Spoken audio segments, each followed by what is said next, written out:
Bem-vindos à terceira parte de A Arte da Guerra para regressarmos ao sítio do costume, à Ucrânia, e pedirmos ao embaixador que analise aquilo que foi a semana do presidente ucraniano que andou num périplo europeu, que já não é a primeira vez, mas que terá, por certo, a ver com novos pedidos de armamento. Não é assim, embaixador?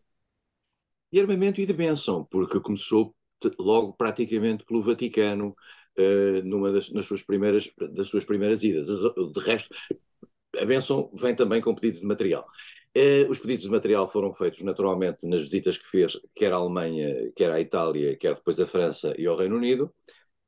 E houve aqui um ponto importante, quer dizer, Zelensky, de uma certa maneira, percebeu, a certa altura, que havia uma expectativa criada de que a chamada contraofensiva avançasse. E os países dadores, durante este tempo, olhavam para a Ucrânia no sentido de dizer, bom, então o que é que vocês fazem do material e do dinheiro que gastamos nesse processo, naquilo que é o projeto de segurança europeia que passa pela Ucrânia e em que os europeus consideram estar envolvidos, independentemente da questão ucraniana em si mesmo.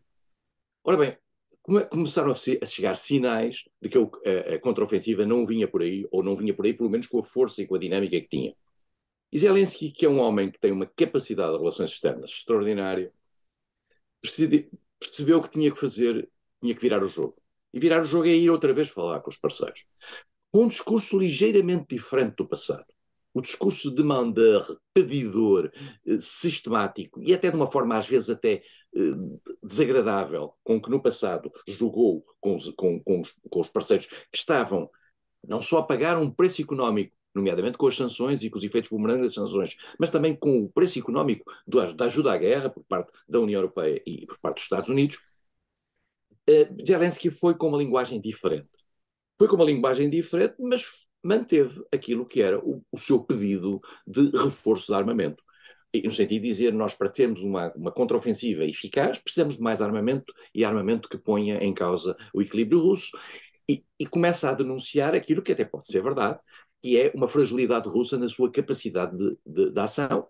E agora começa a pôr-se o problema de saber se os mísseis ultrassónicos ou hipersónicos que a Rússia tem, se são afinal tão eficazes quanto isso, porque, ao que parece, segundo alguns setores, não temos a certeza absoluta disso, vamos ver isto nas próximas semanas, afinal as antiaéreas ucranianas são capazes de deter esses mísseis hipersónicos. Isto pode virar a guerra, de facto, independentemente da vinda aí de novo material. Mas Zelensky tem também esta característica, se nós olharmos bem ao longo deste ano. Zelensky pede uma coisa, essa coisa não é dada imediatamente, criam-se algumas dúvidas em alguns países, e Zelensky consegue transformar normalmente o pedido seguinte e consegue o que quer.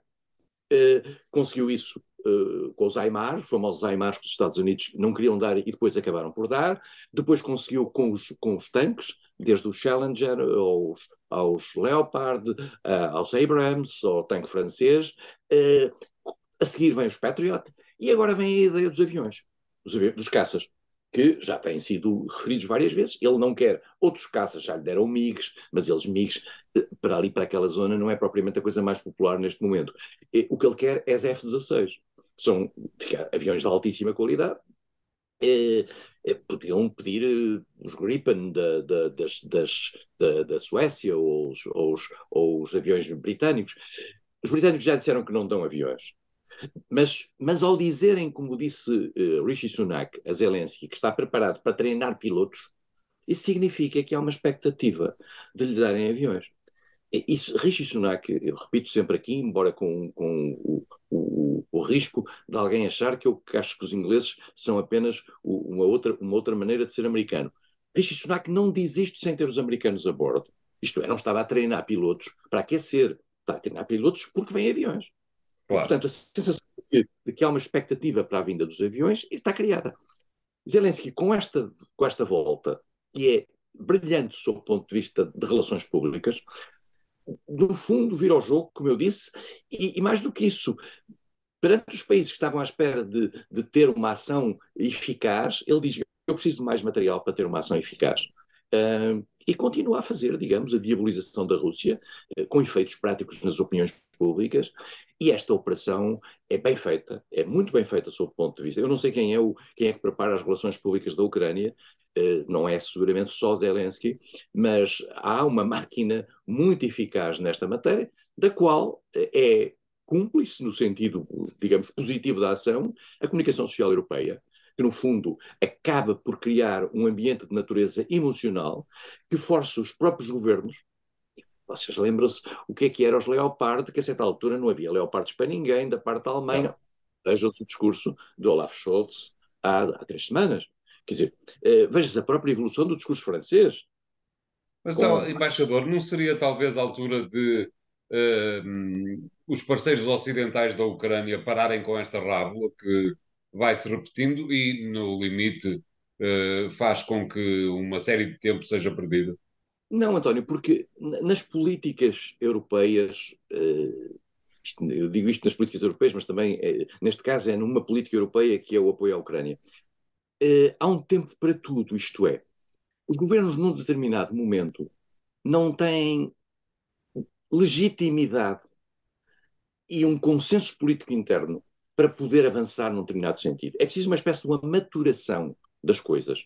Nós verificámos isto nas políticas europeias, por exemplo, em relação à dívida, quando na altura dizia nem pensar em mutualização da dívida, nem pensar em empréstimos com bonds europeus. E de repente as coisas vão andando e 6 anos depois fazem-se essas decisões, tomam-se essas decisões. E dirá ao António, mas não seria mais barato fazê-las antes, sem perder o dinheiro que se perdeu entretanto? Não havia a legitimidade para fazer antes. É preciso um consenso criado nas opiniões públicas para que as medidas se possam tomar. Isto também é assim. E Zelensky tem vindo a jogar nesse sentido. Há aqui um ponto novo nesta história de Zelensky que eu gostava de chamar a atenção, porque pode ser uma questão para os próximos tempos, e muito rapidamente, que é o crescendo do discurso sobre a entrada da Ucrânia para a NATO. Eu não sei se a NATO alguma vez terá, digamos, tomará a decisão de pôr dentro da NATO um país que está em guerra. Mas eu já vi tudo, devo confessar. E, portanto, neste momento, o discurso do Sr.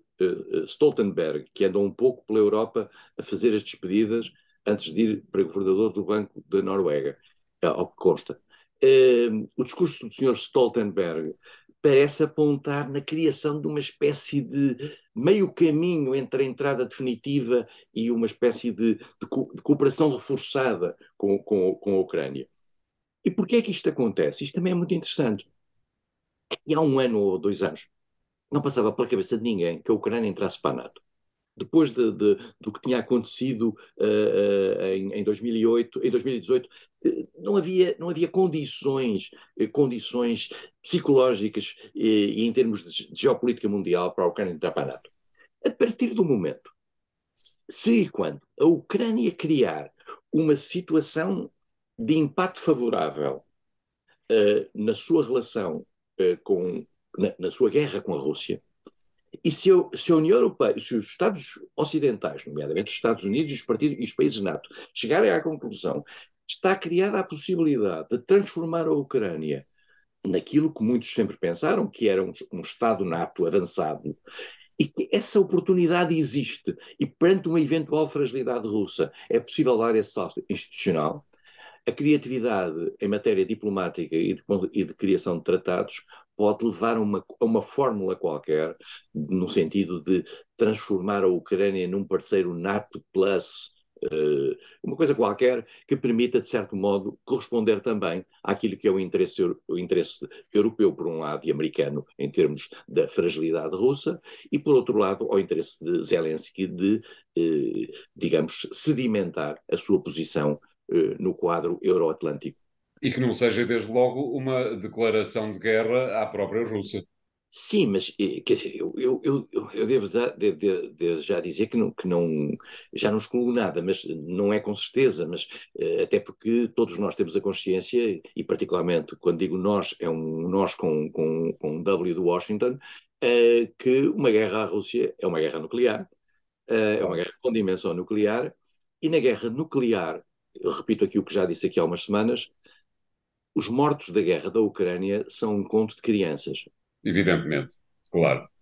Temos que estar atentos, como é evidente, a este tema que o embaixador acaba de colocar em cima da mesa. Voltaremos a ele com certeza e os espectadores e ouvintes podem regressar ao nosso programa no podcast que encontram nos sites do Jornal Económico. Até para a semana, obrigado.